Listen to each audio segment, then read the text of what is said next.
A crowd of roughly 1,000 pro-Palestinian protesters marched through Chicago, ahead of the start of the Democratic National Convention. Chanting "Free Palestine" and "Shut down the DNC," the group marched around 2.4 kilometers through the center of the city's downtown district.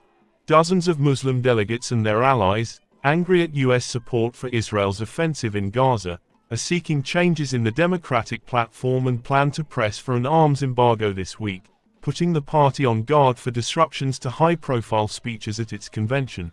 Calling itself Delegates Against Genocide, the pro-Palestinian group says it will exercise its freedom of speech rights during main events at the four-day Democratic National Convention convening to formally nominate Vice President Kamala Harris for president in the November 5 election against Republican former President Donald Trump.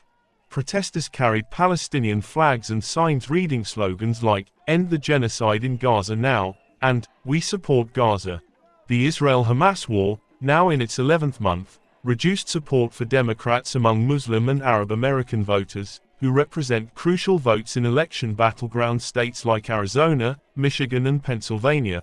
Some 40,000 protesters are expected to gather outside the convention to demonstrate against the Biden administration's position on Israel. The largest group, the Coalition to March on the DNC, has planned demonstrations on the first and last days of the convention. Organizers say they expect at least 20,000 activists, including students who protested the war on college campuses. Organizers say the number could swell to over 100,000. Police lined the march route and there were no signs of major conflict.